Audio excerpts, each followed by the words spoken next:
Deep in the foothills where the last scattered homes of Briar Ridge blended into the untouched Appalachian wilderness, unsuspecting travelers often spoke about the strange pull of the forest, how it felt like something alive waited just beyond the first line of trees. But no one had ever understood what truly lived there, not until the night when Emily Carter stepped off the old logging road and learned why the locals said never to walk into those woods after dark. Emily wasn't the type to believe in superstition. She wasn't scared of ghost stories or backwoods folklore. At 26, she considered herself rational, grounded, and capable. She had grown up hiking and camping, and the forest felt like home, until that night when everything she thought she knew about the woods shattered.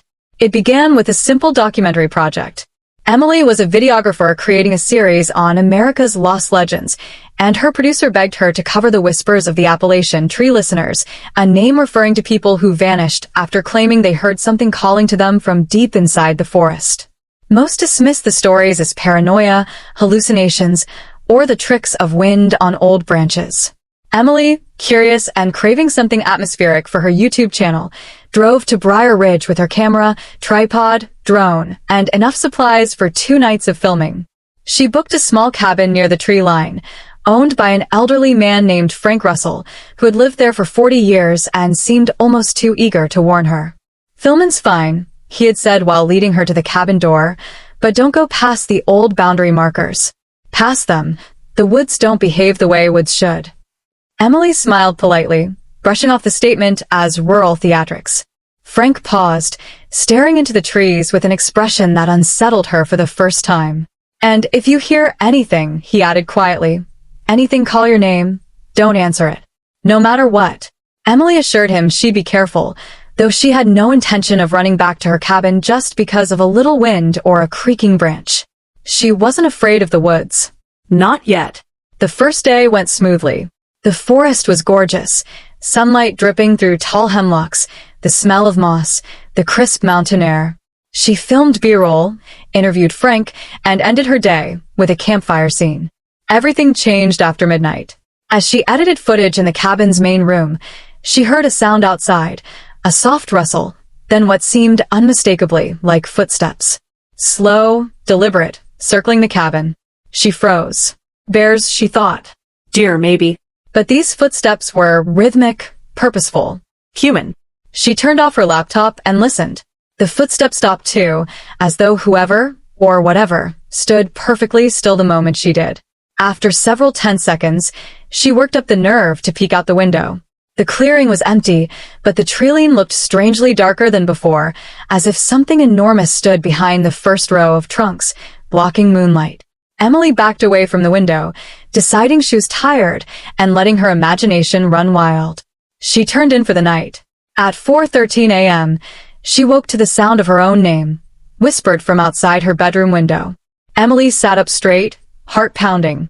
The voice was soft, almost gentle, like someone trying not to startle her.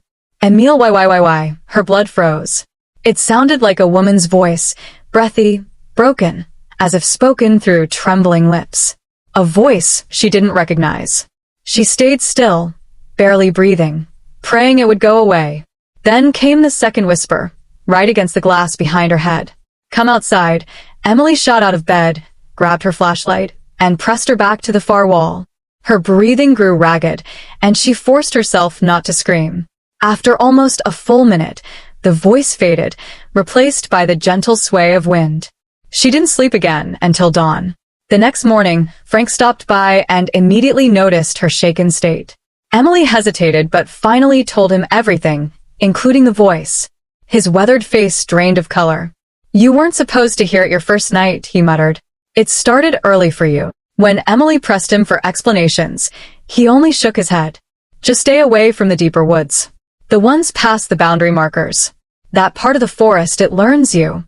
Emily didn't like the implication, but she refused to abandon the shoot. She was here for a story, and now she had one.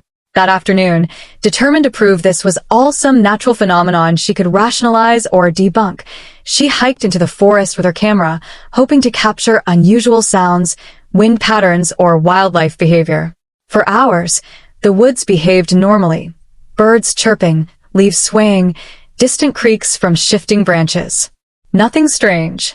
Until she reached the first boundary marker.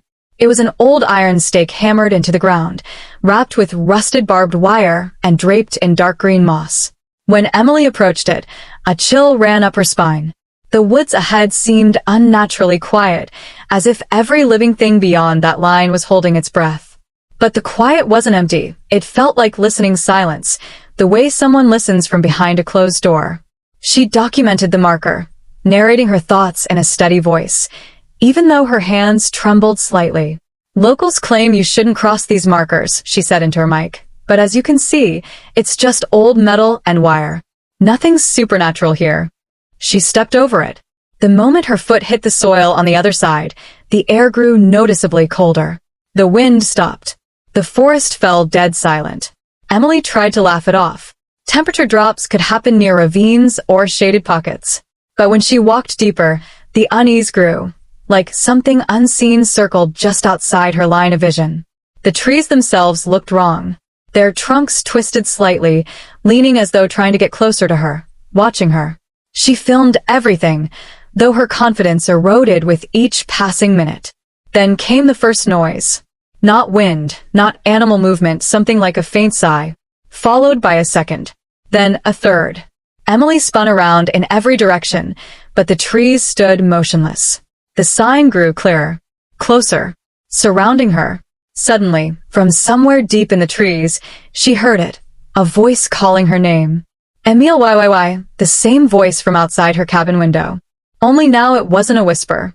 It was louder, sharper, hungrier.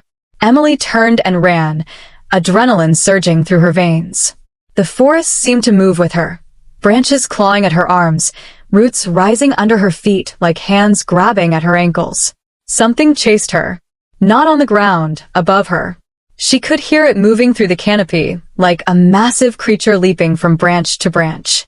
She sprinted desperately until she crossed back over the boundary marker. The moment she did, the oppressive presence vanished. Birds resumed singing. Wind rustled through leaves. The normal forest returned instantly, as if the nightmare had been switched off. Emily collapsed, gasping for breath. When she returned to the cabin, she replayed the audio she'd recorded. Her heart dropped into her stomach. The microphone had picked up everything. The sighs, the strange stillness of the wind, and finally the voice. But it wasn't a woman's voice in the recording. It was deeper, layered. Multiple voices speaking her name at once. Distorted. Non-human. Emily's hands shook uncontrollably as she listened again, hoping she had imagined it. She hadn't. That night, she barricaded the door with furniture and kept every light on. But the forest didn't care about doors or locks. Around midnight, she heard the sighing again, right outside the cabin. Then footsteps. Then scratching along the walls, slow and steady, like something dragging long fingers across the wood. Emily covered her ears, rocking back and forth, but the scratching grew louder, closer. Then silence. A full 5 minutes passed. Then a new sound came, something tapping on the bedroom window. 3 taps. Then, Emily. Only now, the voice sounded exactly like her own. She screamed. The tapping grew frantic, and the thing outside scraped its nails against the glass as if desperate to get in. She grabbed her camera, backpack, and keys, then bolted from the cabin, sprinting toward her car. But something moved through the trees beside her. Fast, keeping pace with every step she took, mimicking her breathing. Her own breaths echoed back at her, but deeper, louder, like something was inhaling at the same time she did. She dove into her car, locked the doors, and sped down the dirt road without looking back. Branches slapped against the windshield as if the forest itself tried to hold her in place. She didn't stop driving until she reached the highway. Only then did she collapse over the steering wheel, sobbing uncontrollably. She spent the night in a motel 2 towns over, unable to sleep, replaying the audio footage again and again, trying to comprehend what she'd encountered. The next morning, she returned to Briar Ridge only to retrieve her drone case and to talk to Frank, hoping he might offer answers. But when she reached his property, the sheriff's truck was there. Frank Russell had died overnight, apparently of heart failure, though the sheriff said his face looked unnaturally terrified. Emily felt an icy weight settle into her stomach. The sheriff questioned her briefly about the previous evening, but she didn't dare mention the voice or the creature. She didn't think he'd believe her. After the sheriff left, she noticed something horrifying on Frank's porch. A message carved into the wood. "You shouldn't have listened." Her entire body went numb. She grabbed her equipment as fast as she could and fled Briar Ridge forever. But the nightmare didn't end there. Back home, she tried to return to normal life, editing footage, focusing on work. But every time she played the audio from that day, the voice grew clearer, like it was sharpening itself each time she listened. Some nights, she heard faint sighing outside her apartment window. Some mornings, she found muddy footprints on her balcony that led to the door, but never away from it. And then one night, as she sat alone reviewing footage for the final time, the speakers crackled, and she heard her own voice whisper, "I found you." The lights flickered. The window behind her creaked open by itself.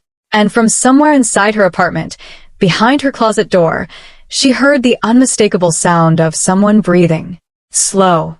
Deep. Listening. The same voice from the recording whispered again, "Come back to the trees." Emily dropped the camera and ran from her apartment barefoot, never returning. No one has seen her since. But neighbors still report strange sounds coming from inside her abandoned unit. Footsteps, sighing, even soft knocks on the window at 3 a.m. Some say you can hear a woman's voice calling from the walls. Others swear they hear something much older, speaking with layered voices like cracking timber. And sometimes, on quiet nights, passers-by swear they hear Emily's voice too, whispering from the nearest patch of trees. "Can you hear me?" Those who answer never stay long. And that is why, in the Appalachian woods, locals still warn visitors. Don't listen to the trees. Because once they learn your voice, they never stop calling you back.